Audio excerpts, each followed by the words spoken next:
Oh, y'all know I'm always rocking and rolling on that song. I just love it. And this is Black Music Month, so of course I should be because we're going to celebrate music on our show today. Good afternoon and welcome to Let's Talk. I'm your host, Denise Rollard Barnes, publisher of the Washington Informer, inviting you to lean in as we honor the rich legacy, culture, and impact of Black music and look ahead to Juneteenth.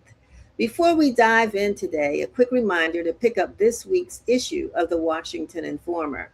This week's publication also includes our annual home ownership supplement, so we want to make sure that you get a chance to see that. And as you know, we spoke to one of our title sponsors last week, was the who was the DC, a representative from the DC Housing Finance Agency.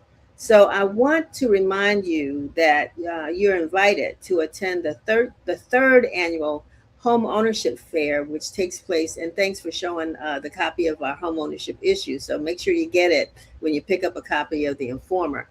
And we'll tell you other ways to get it as well. But don't forget that you're invited to attend the third annual home ownership fair, which will take place tomorrow, June 13th, from 10 a.m. to 3 p.m. at the Martin Luther King Library. That sounds like it's a must-do event. If you have questions about home ownership in DC, it sounds like, well, I won't say all of the experts, but most of the experts will be there to help you kind of maneuver that path to either purchase a home or to sustain the home or that you're already in. So again, it's tomorrow, June 13th, at the Martin Luther King Library from 10 a.m. to 3 p.m. So we are going to continue the conversation today with the Coalition for Nonprofit and Economic Development, who's going to dive a little deeper into the opportunities, benefits, and risks of home ownership in DC. So we're not dropping that conversation since this is National Home Ownership Month.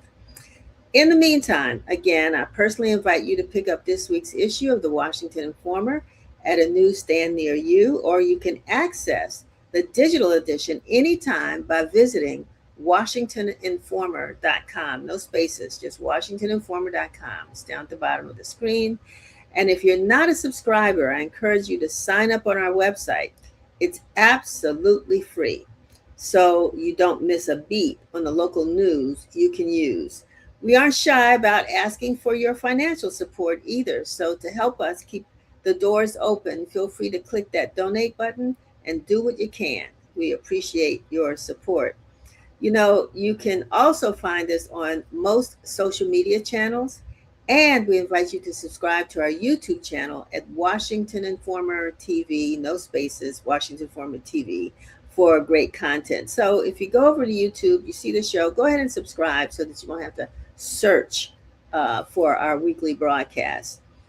Today we're celebrating Black Music Month, and we're also looking toward Juneteenth, which is next Friday. Since June is National Home Ownership Month, we have a great lineup of guests to discuss each one of those topics.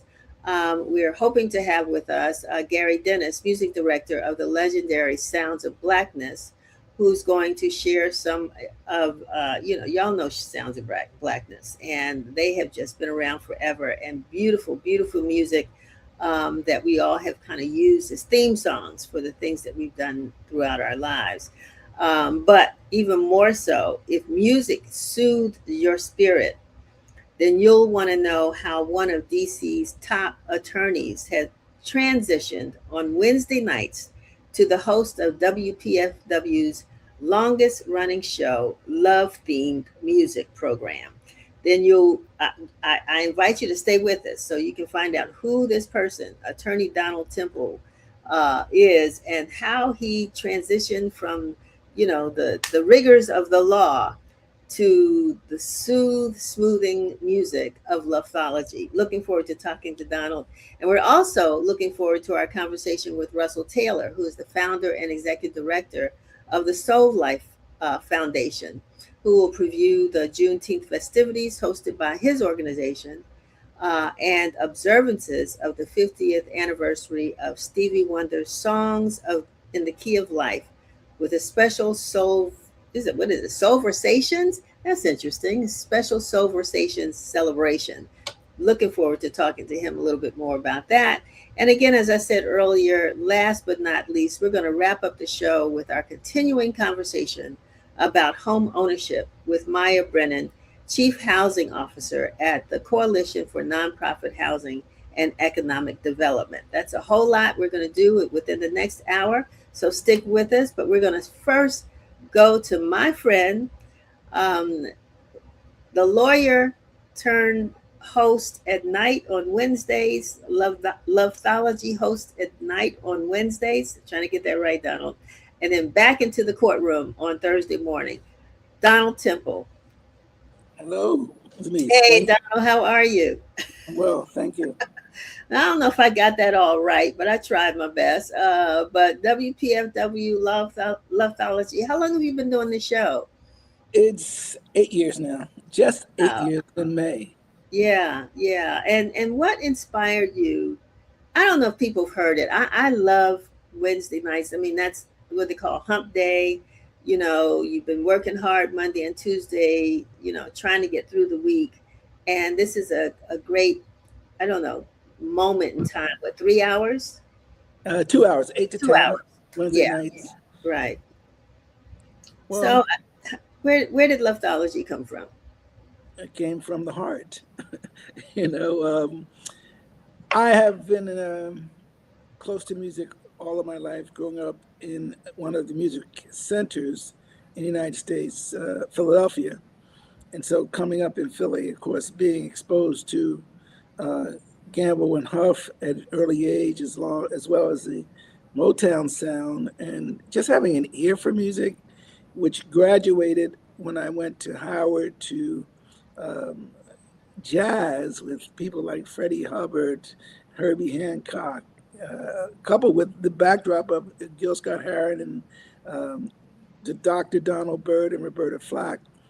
And the jazz scene wasn't so strong, Denise, as until as I was introduced to it. But then it ultimately connected me to the music, the timeless jazz. Music of my mother and my father, Johnny Hartman, John Coltrane, even Johnny Mathis. And so it became kind of an eclectic thing to listen and to hear music. And then I realized in our community, there's so much beautiful music that we don't listen to. I mean, you could be in a doctor's office, in a restaurant, on an elevator, and there's music that's constantly in our lives. And I said, well, wait a minute. We have a universe, a collection of just the most incredible timeless music with timeless musicians and artists and arrangements. I want to underscore the arrangements because the arrangements are incredible. People think about R&B and they say, well, R&B and jazz are two different worlds, but R&B emerged from jazz and the instrumentation. And then if you listen to it, the instrumentation is almost like first cousins.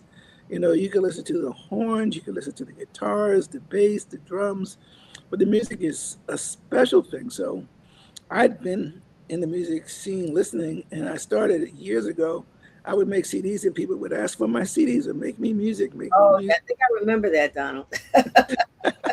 So everybody in town was getting my CDs. And then, I had a close relationship with WPFW legally in terms of, providing legal advice. And uh, I was talking to them about doing the show. Then I did a host show for an hour, and the opportunity came and they asked me, would I like to do a show? And I said, yes. I gave them my CDs, and they said, okay, well, listen, we like your music, and Wednesday we can do the show. They slotted, and they said, what do you want to call it?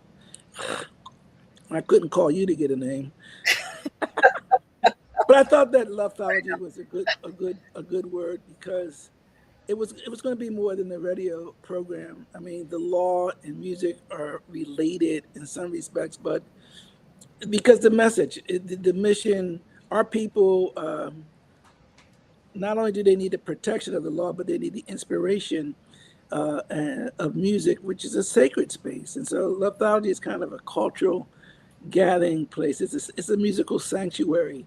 And I try to play music for the heart and the mind and the soul.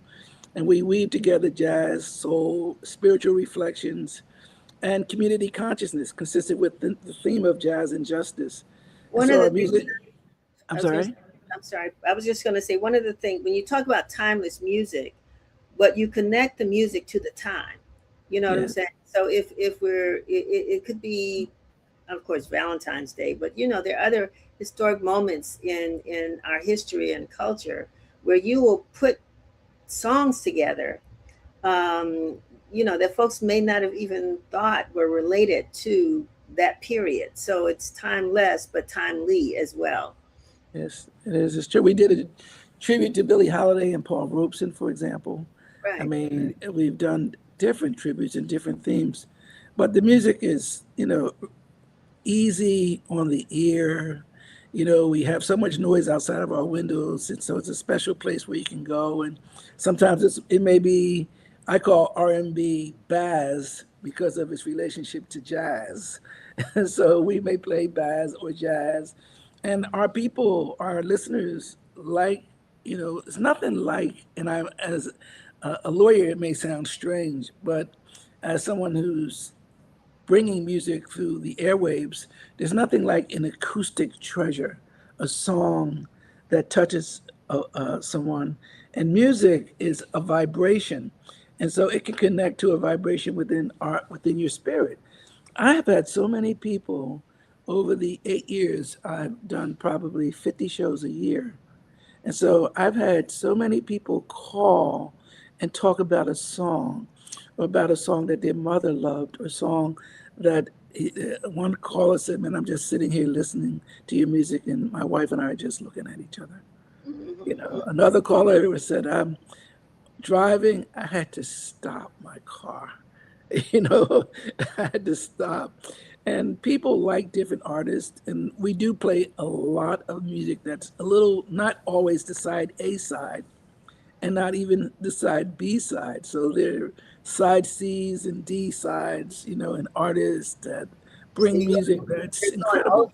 you're going old school on us now, Donna. When you talk that about the A side and the B side, Well, it's true, right? folks don't know. A lot of our young folks don't know about turn the record over and see see what's there. Or the 33 and the third album and the 40. Exactly.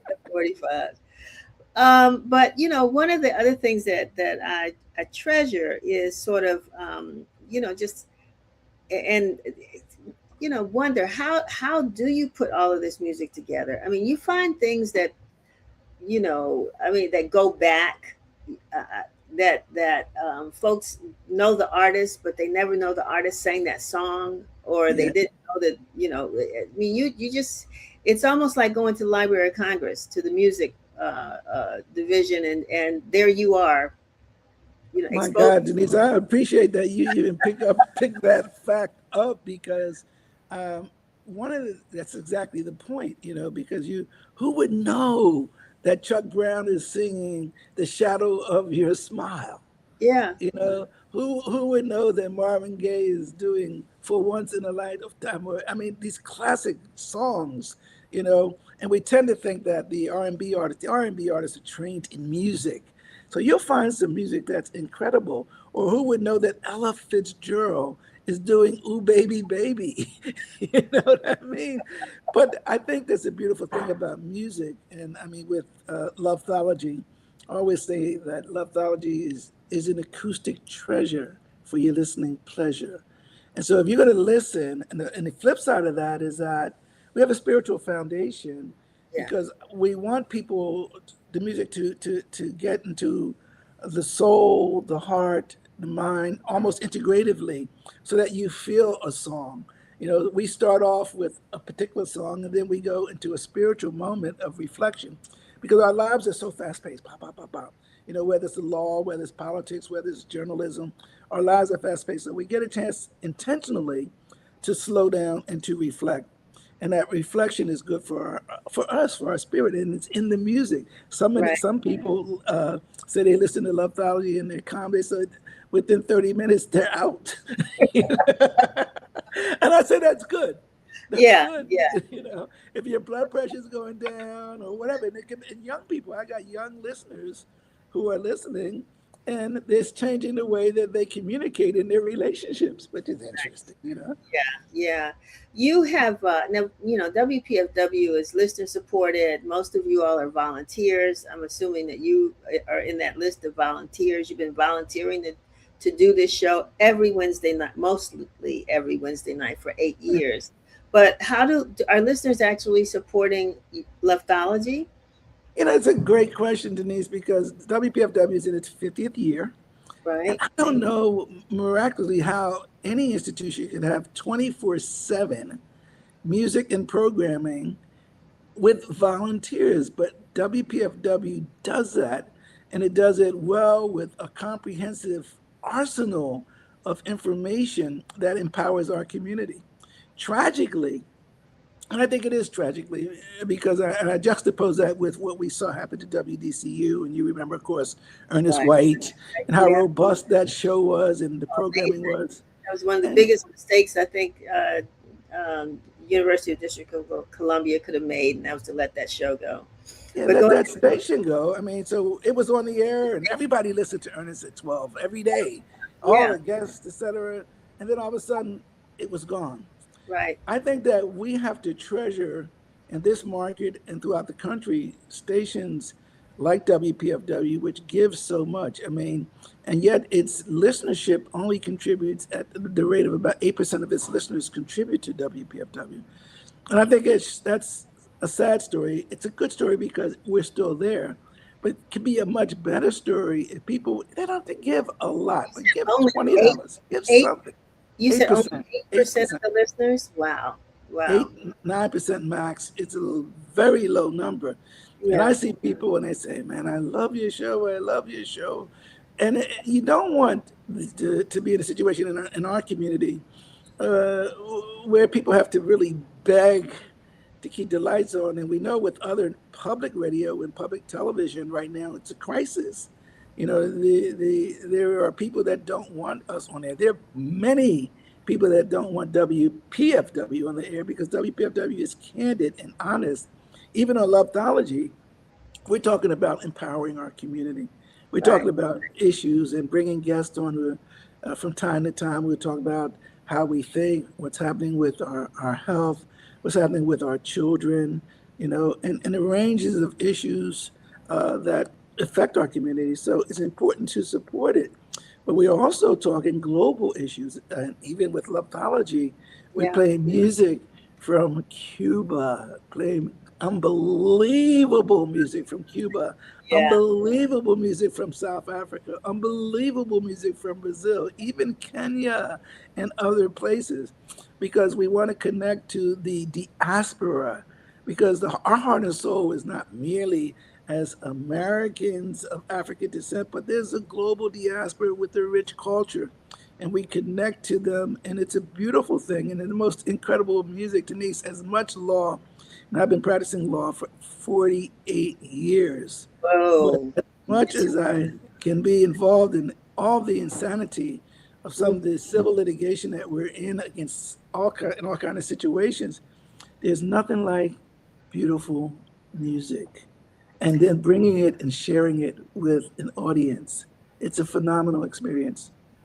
I want to, I brought you or invited you to talk about music, but I can't miss the opportunity to talk about the other treasure that you've given to the community with teaching or preparing folks who want to become lawyers with the institute that you've created. Talk a little bit about, and that's been going on for several years. I mean, you're a man who works all day in the courtroom and then serves the community in a lot of different ways.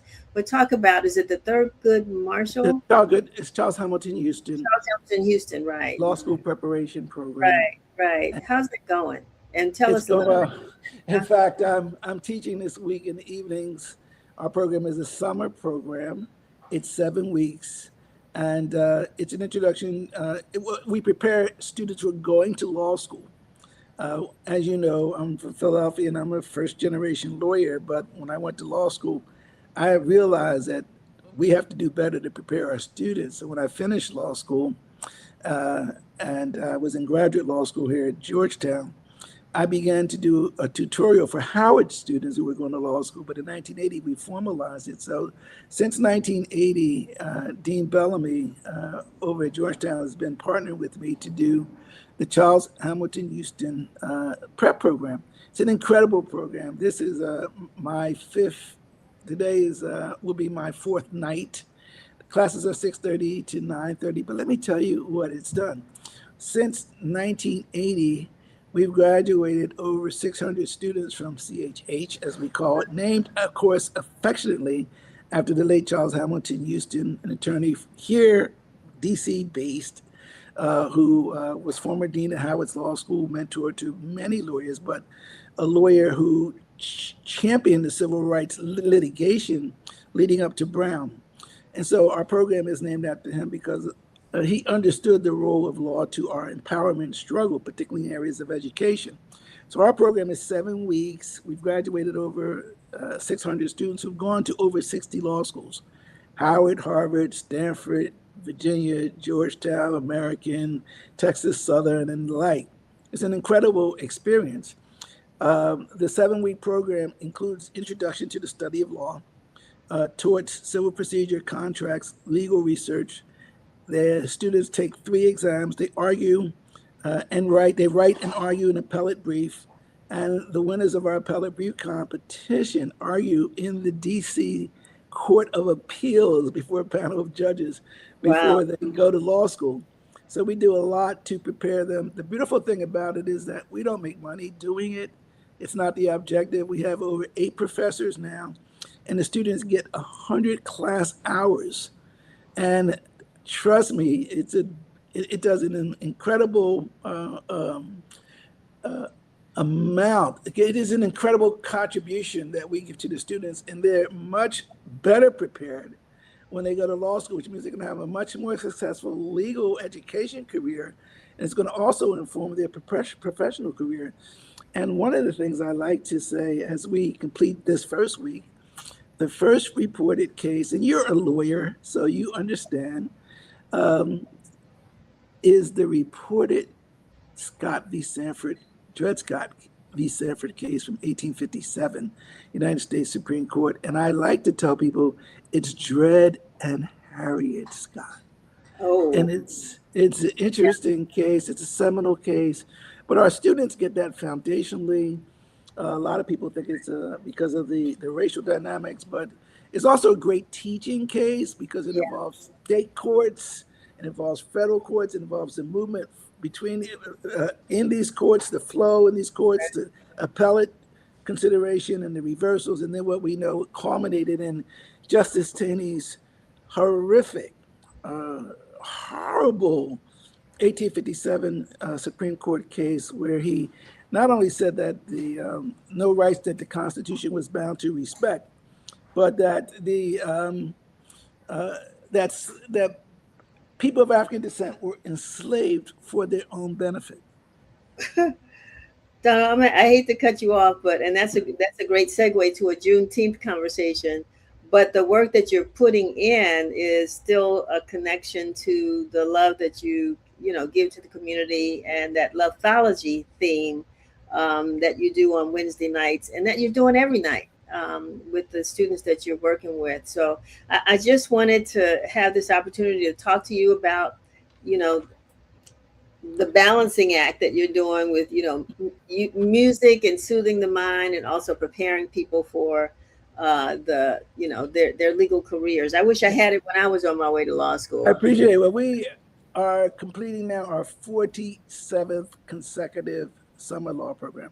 Wow. Yeah, amazing. Congratulations. Thank So you. I want to again thank you for being with us. Anything you want to share about lithology quickly before we go? You got a program, something, what's coming up next week?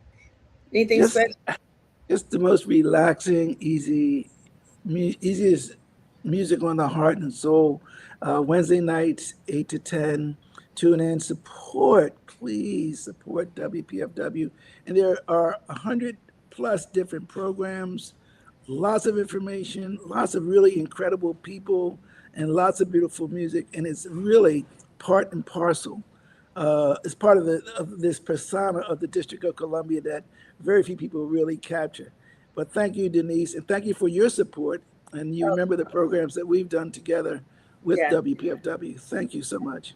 No, my pleasure. My pleasure. And as folks can see, you can get WPFW at 89.3 on your radio dial, but you can also link in on the internet. Oh, you So, can download the app now, Denise. oh WPFW yeah, has an app. yeah. Then you again anything to make life easier, so you don't have to keep searching for stuff. So that's great. Donald, thank you so very much for being with us. Thank you. Godspeed.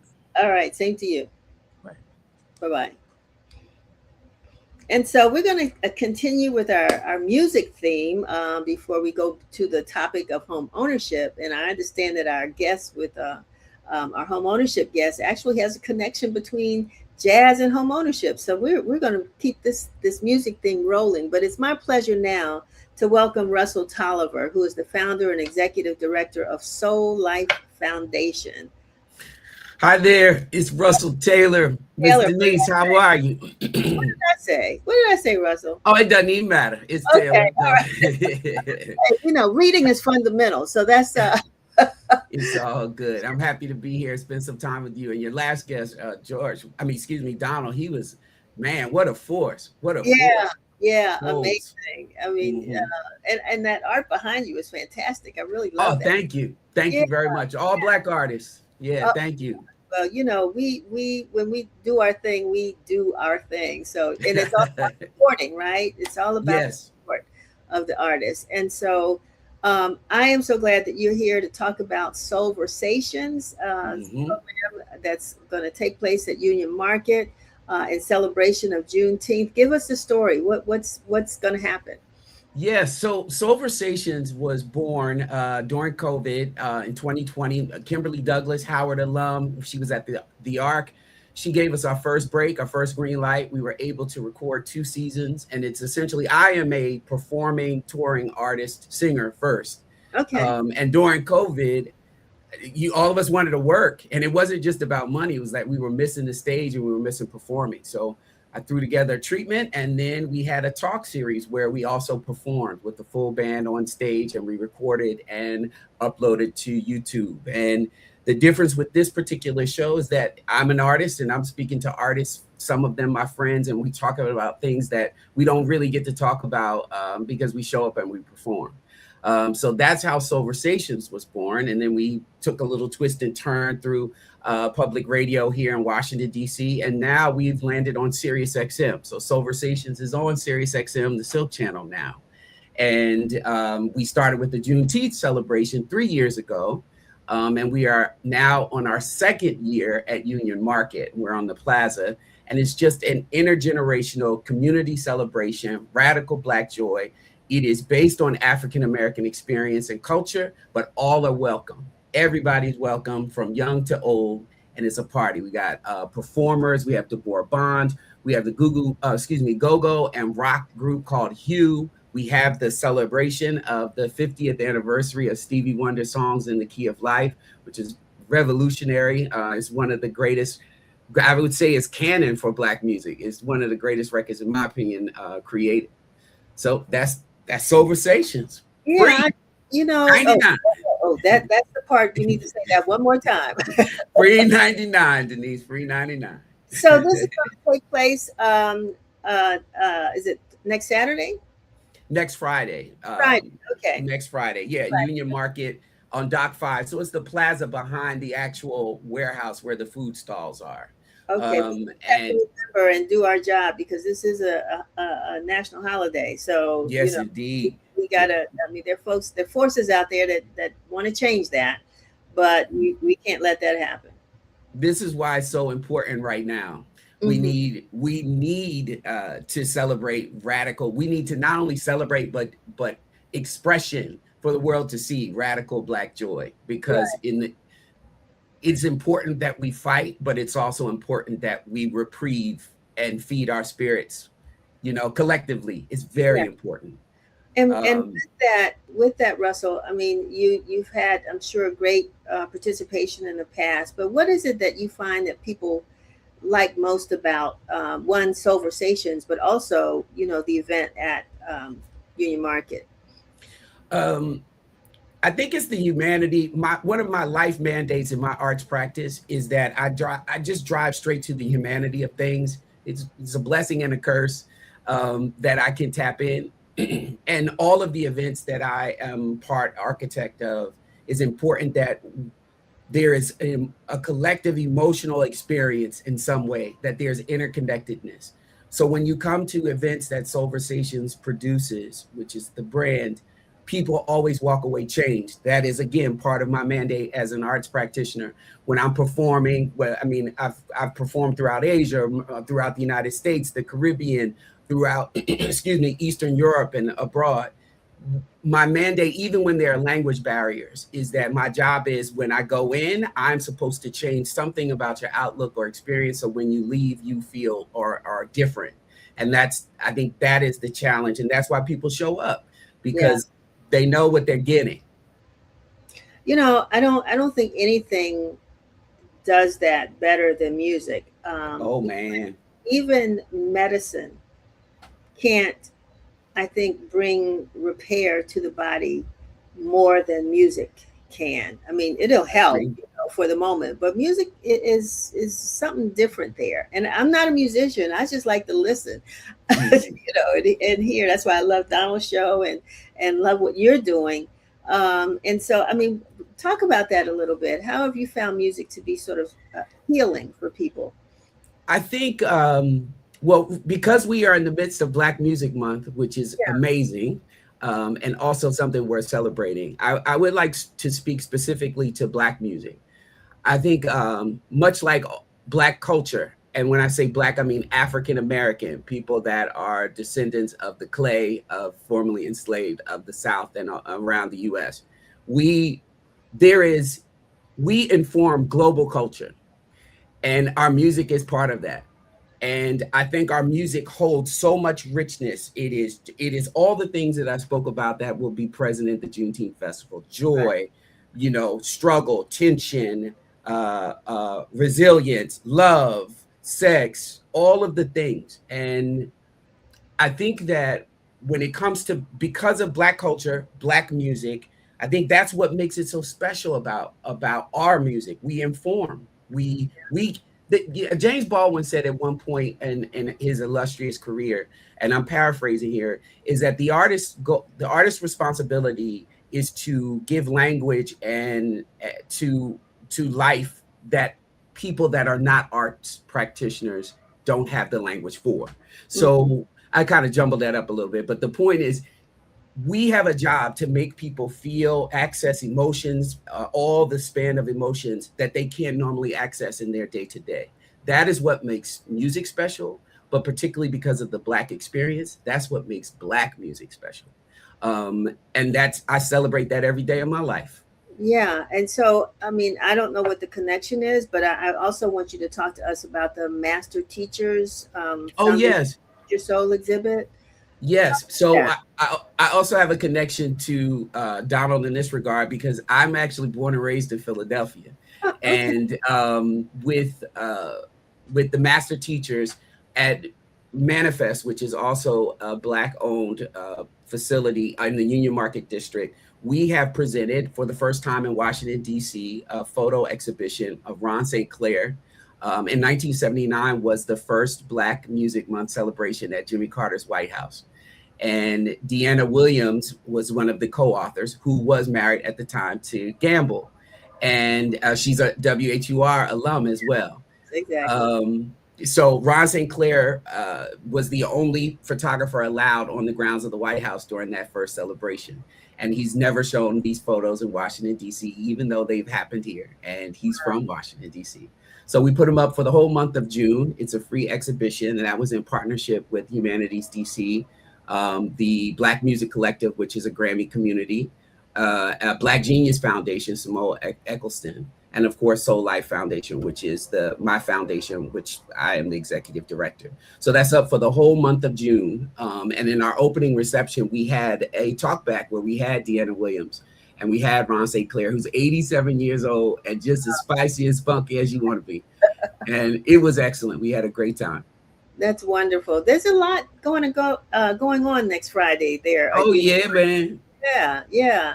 So, I mean, are there any rules, anything people need to know when they come? Can they just come in? Is it, what's We have a RSVP okay, because there are incentives for you responding, even though it's free. There are incentives, and we do have capacity. We have to monitor our capacity.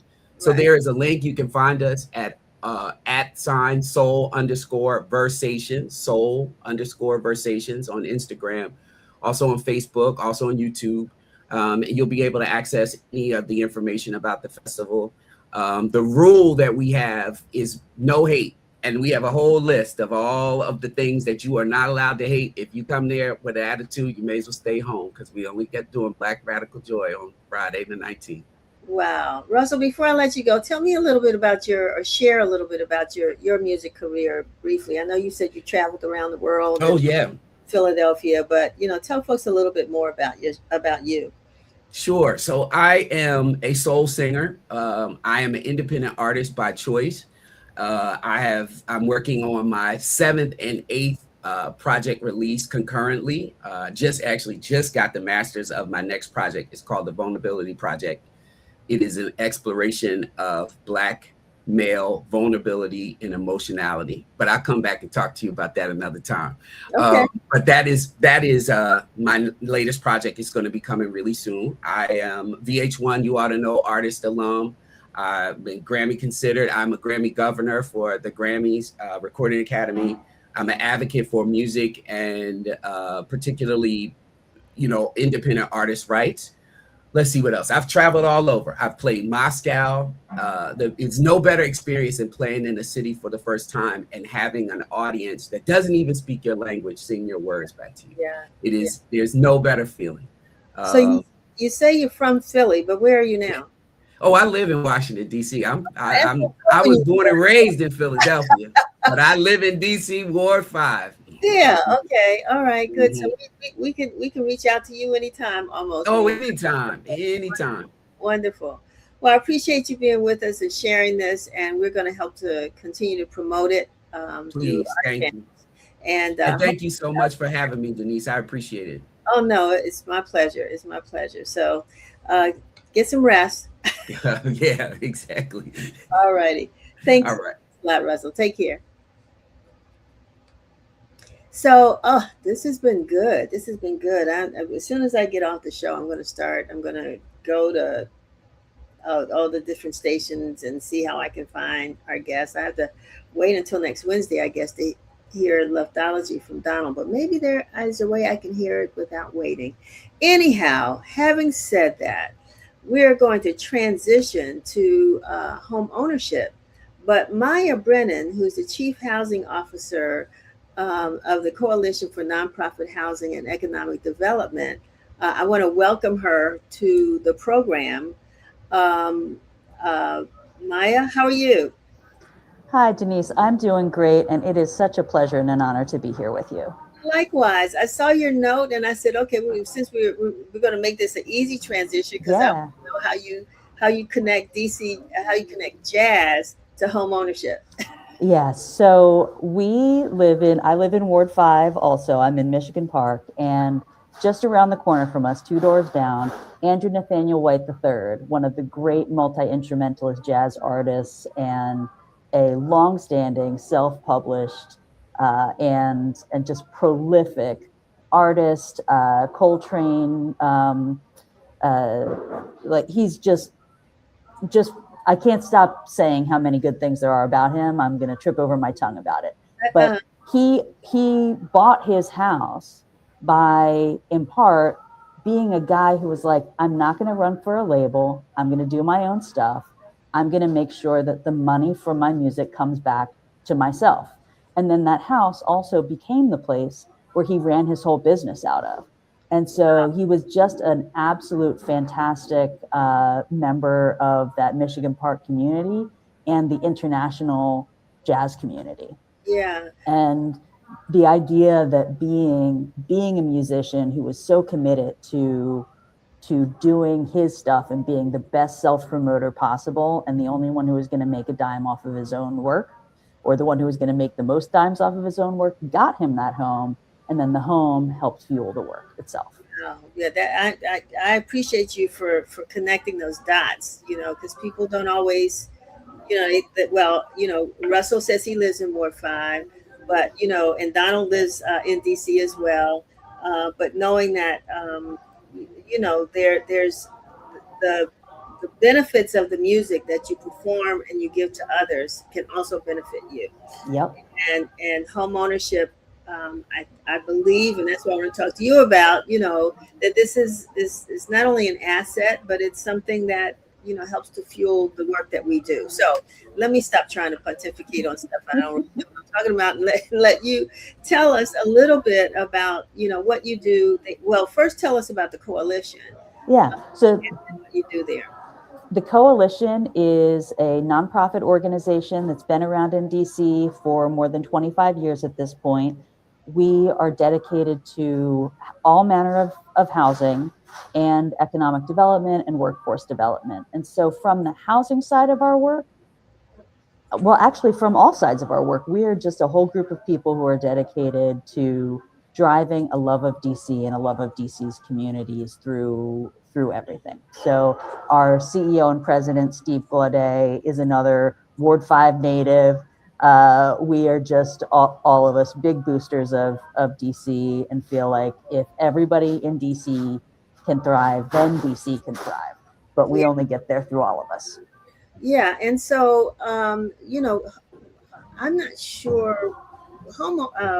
Ward 5 seems to be an area where there's a significant amount of homes, right? Mm-hmm. Compared to other places like where I am in Ward 8, where there are a lot of apartments and what have you. And so people there seem to have gotten the message about the importance of homeownership. Mm-hmm. What does the coalition say about homeownership? So home ownership can be a major tool for both stability and for asset building. And, it doesn't have to be a single family home like a lot of us have in Ward 5, or, folks have in other parts of the city or the region. It can be a condo, it can be a townhouse. One of my best friends is a homeowner in Ward 8, living in that townhouse type of space. You can find this all over DC. The trick, and the trickier and trickier thing as we move along, is being able to get into the door. So for our perspective at the coalition, we work on things like making sure we're advocating for the home purchase assistance program and other forms of down payment assistance in the budget. We are so thrilled that both the mayor and then the council put in more towards that home purchase assistance program than had been there last year. So we're hopeful that that gets more people in to be able to buy that home for the first time.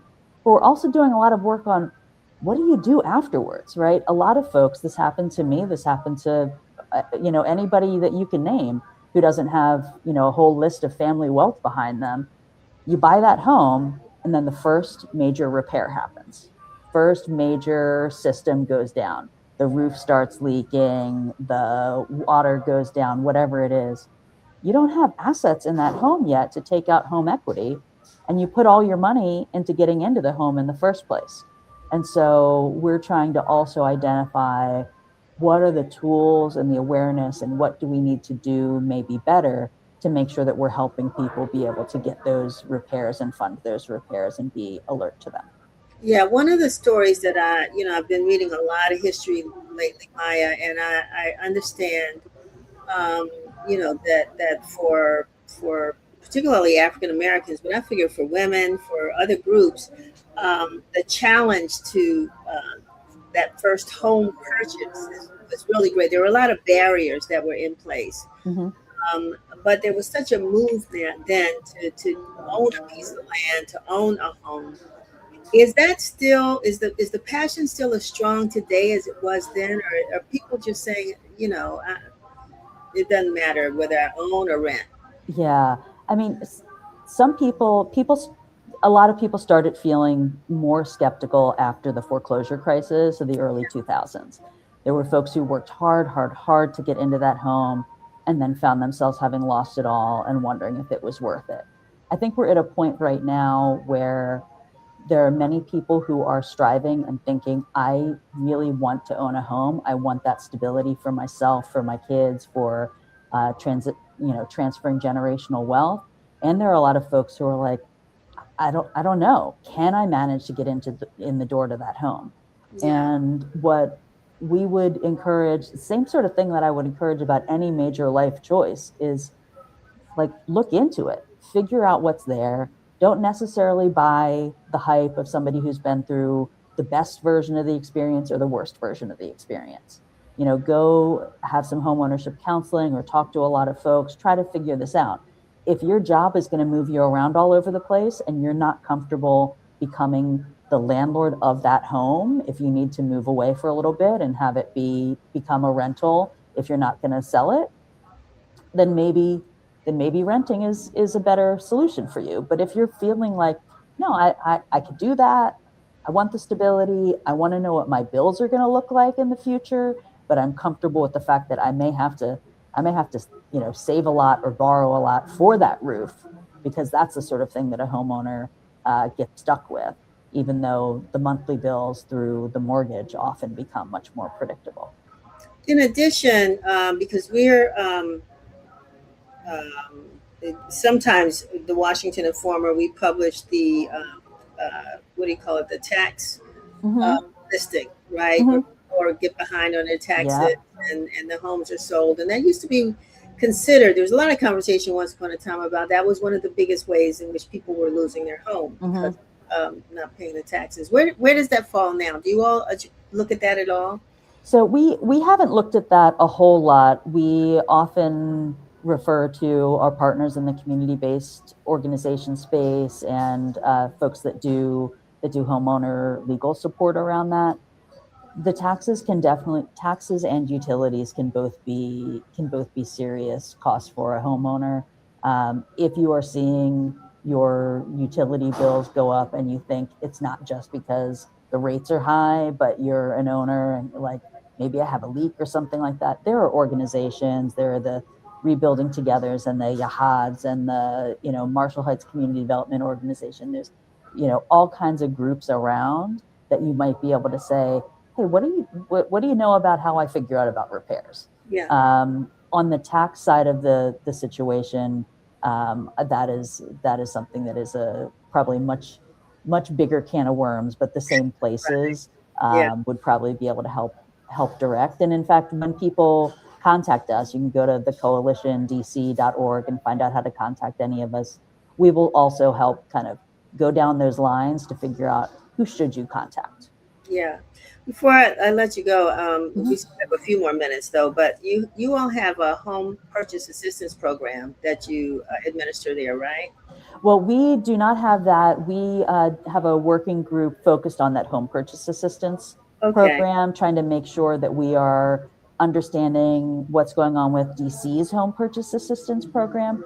We've recently had a home repair program where we had gotten funding to be able to help mostly seniors deal with roof repairs and mold and things like that. And we are hoping to be able to get the funding to do that again. In the meantime, DC does have a program, and we we'd love to work with DHCD to help folks become aware of their program for repairs, as well as make sure that program is as easy as possible to work with. I'm sorry. No, go ahead. No, the home repair program, because I know during a lot of these candidate forums, people brought that up as an issue, particularly, as you said, to seniors who, one, don't have the resources, they're on fixed income, and their houses are, they're having major issues with their home that they cannot afford to repair. Right. So what was the experience like for you all? I mean, did you find that there were lots of people knocking on your door? And there were lots of people knocking on the door, lots of people who I would run into folks all over the community who knew I worked at the coalition, and they were like, hey, I heard you have a senior home repair program. I'm like, yes, let me tell you how to get in touch with folks. And so we we ended up being able to repair more than 100 homes with the amount of grant dollars that we got in for it, and helped folks with, just major situations where roof leaks had been going on for so long. They'd been waiting to figure out how they could manage it for so long that there were, walls that needed to be replaced from mold, kitchen floors that had gotten warped from it, all that sort of stuff. And so being able to make sure that at the end of that, we know that more than 100 seniors in DC are able to live in their homes safely again and feel like this is an asset, and maybe be able to have it be that asset that you can transfer along to your kids, to your grandkids, to your next generation. That's just priceless. And that's why we would so love to be able to find another grant partner for a program like that to spark back up, or just help make sure that DHCD's program is as strong and well funded as possible for people to use that. Wonderful, Maya. I really appreciate you coming on, particularly at the last minute. And when we had reached out to Steve, so at this point, I think there were a lot of things we could have talked about. But before we let you go, is there something that you would like to share with us that we haven't talked about so far, that folks need to know about the coalition and the work that you all do? Yeah, so everyone is more than welcome to contact us. We do work with owners, with builders, with realtors, with renters, with tenants associations. We are really a big tent about DC housing and economic development and workforce development issues. So whether you're a small business and want to get in touch about that, my colleague Yvette is on that side. Anything on the housing side, you can get in touch with me, and Steve is a great person overhead all of it. If you've got an issue that's about people and places in DC, and you have an idea that you want to do something to make things better, we are all about partnering and driving those sorts of things forward. So please always do get in touch, and hopefully we'll see you around the community as well. Well, we want to appreciate you for joining us today. And at some point we might want to get you back on and talk about, the whole mission of workforce housing, how that's kind of evolving in the District of Columbia. That was another issue that, the candidates spoke about a lot. So absolutely. Oh, there are so many housing issues to talk about, and so many great ways to move forward. I mean, we are just, we can't wait to see what the future holds, because there's a lot of people who love DC and are so invested in making sure that DC can continue to be the great place for Native Washingtonians and everybody else who has adopted it. So thanks a lot. We don't have to wait until next June to have these conversations. We do not. We surely do not. Right. So we will have you back. Thank you, Maya, so much for being with us today. Maya Thank Brennan. you so much. Yes. We appreciate it. All right. Have a great day. You too. All righty. So I want to thank you, all of our incredible guests, for being with us today. I think we've had a great conversation about music with Donald Temple and Russell Taylor, and made the connected the dots between music and home ownership, and talking a little bit more about home ownership with Maya Brennan. And so I've enjoyed the show. I hope that you all did too, and that you got something out of it. Again, I invite you to remember to follow us on social media, to subscribe to our YouTube channel. I'm going to stop now because we were supposed to have Sounds of Blackness on. They have a new Juneteenth song that they have released, and we just happen to have a little bit of it that we're going to share with you. So we're going to close it out with that. I want you to have a great weekend. Stay cool. If you're in the DMV, there's a lot happening downtown. So follow the streets, because there's going to be places where you cannot drive. So keep that in mind. Be safe, and have a wonderful weekend. Thank you.